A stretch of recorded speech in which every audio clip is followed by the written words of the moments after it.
Having people in your home and having caregivers, it's very doable. It's wonderful, actually, when you think about it. What an opportunity. It's just a matter of figuring out what you need in your home and conveying that message to whoever is in your home. If you're used to taking care of yourself, it's very hard asking somebody for something. The more you get into it, the more you learn, the easier it becomes. Just do the best you can. The first thing I do when I first hire a caregiver is to have them never assume anything. If they got questions, ask me. Be upfront, so there's no miscommunication, no misunderstanding, anything. When they come in, they know what to expect and what you expect of them. If you don't have communication, you're not getting your expectations met. And for the caregivers, they might have an expectation that's different. Communication is really hard, but we have to really try to do that to be able to create a great team. It's important to have open and honest communications. It's the manner of getting there that's the difficulty sometimes. And it really pays off to finally get there because it means a long-term working relationship. Whoever comes in who is hired is an employee. I try to lay everything out in detail. I like things done in a certain way. And it's not to be picky or rude or anything, it's because things work better that way. I like to give an overview of what I want done. And I will also have it on a piece of paper. We'll have daily tasks. The household is run as a business. The good caregiver will realize that I may do things my particular way, and that doesn't make them wrong, but it is the way that I'd like things to be done. Most people learn by doing, and the more they can do while you are there supervising, the easier it is. After a while, it gets easy, but I like everything organized. I like step-by-step procedures, and it makes it easy on me and them, and they know what to expect. You need to be firm in what you want. Being firm is not being mean. Being firm is a valuable tool for the person coming into your home that will help them to know what you want. Even though we want it to be a comfortable, warm environment, it is still a workplace.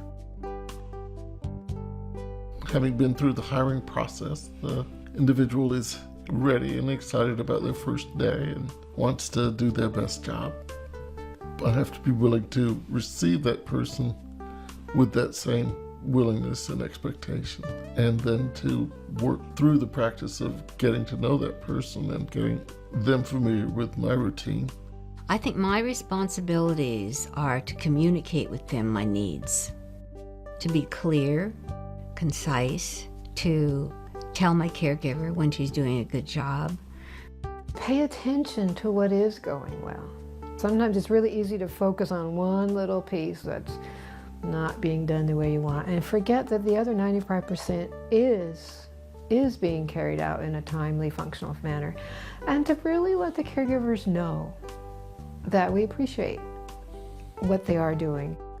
I think it's responsible for me to not have a totally disorderly house, commotion, people coming in and out. We have ramps coming into the house. We have 2 exits. We have fire extinguishers where they need to be. I mean, we've really made this as safe a home as possible. We had a calendar, and that was a schedule, and it's evolved into an employee's handbook. Anyone could come in today and they could look at that schedule and say, this is what needs to be done today. This is what I have to sign in and sign out. This is my schedule for the month. These are his medications. All of it's there. It's my responsibility to be upfront with them about their duties and what I expect from them, not to start throwing a bunch of stuff that's not in the care plan or beyond anything that caregiver should be doing. The employee is there to help assist the person do what it is that they need to do. The employee is not the person's maid to pick up everything for them if they are capable of picking it up for themselves. I would never ask anyone to do something that if I were able, that I wouldn't do myself. It takes a little while to build up a relationship and trust and stuff, and it calls for a lot of patience on both parties.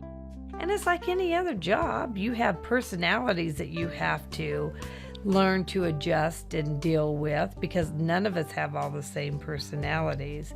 Just come from your personality style, and that one-to-one bonding will occur. I don't like confrontations. I don't like arguments. But unfortunately, there is a time as an employer, you have to be a boss again. So if there's things that aren't being done that need to be done, they need to be addressed. It's just a qualitative judgment as to when to start addressing a problem.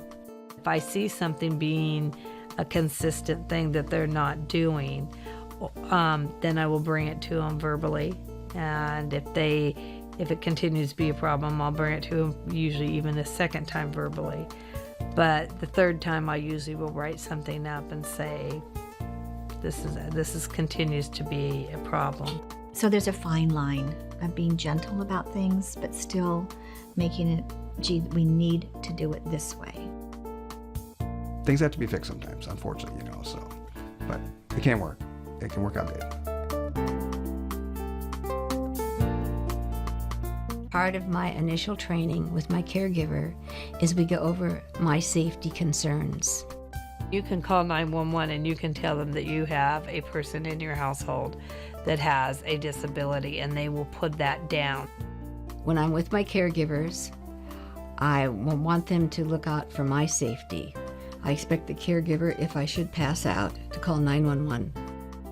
Everyone that is hired goes through a screening, and even though they go through the screening, we still like to put certain personal things away. I don't have anything out, say money, wallet, purse, until I get to know them.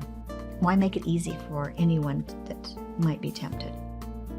When things begin to get to be more serious concerns, then it's time to address them in one way or another. If it comes to like physical abuse or something, that's a line that can't be crossed. Any kind of verbal or physical abuse is wrong. Abuse does not just happen with hands. It can be emotional abuse, it can be neglect, and it can be physical abuse, and it can happen both ways. I work with people from a position of friendliness and openness, and if I'm feeling intimidated, physically intimidated, then I need to remove myself from the situation and seek someone who can assist me physically in ending that. If you do feel threatened, there is a number to call, 1-866-END-HARM. It's the quality of life that I have that's most important to me.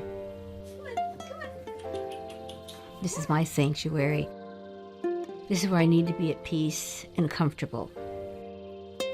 If Rod's expectations are that certain things need to be done and they are not able to meet those expectations, then they really are not, it's not a good fit. If they've done things that you've asked them not to do and they do it anyway, or try to change things that could be harmful to me, that's crossing the line. Don't let the situation get to the point where you're feeling bad, or the caregiver's feeling bad, or you feel bad about the whole relationship. If you don't feel cared about, you don't feel treated with respect, with a certain amount of caring, it's degrading. It can feel very dehumanizing. If they don't want to change back to the way I asked them to do it, they have to go. Some people, maybe they shouldn't be caregivers. Do something about it, because you'll be happier when it's resolved. You can be well prepared for that conversation, as prepared as you feel you should need to be. And if you need to bring someone in to have the conversation with you while you're having your conversation with the caregiver, I definitely do that. It's pretty sad in a way, because you spent a lot of time trying to groom this person as to how you want to have things done. But that's life. Termination of the relationship is not a failure. It's just a moving on. People change. Situations change. The bottom line, I think, is you treat other people the way you would want to be treated. Compliments go a long way. Open and honest conversation is a must. The trust just comes. You know, it really comes from being consistent and working to the purpose of the reason I've hired this person.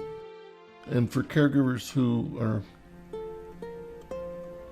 people I would hire again, they have a sense of pride in what they've done. It takes time. It takes time for everyone. Yeah, it really does. It's patience for you. Right, you laugh. Yeah, seriously. And for them. Yeah.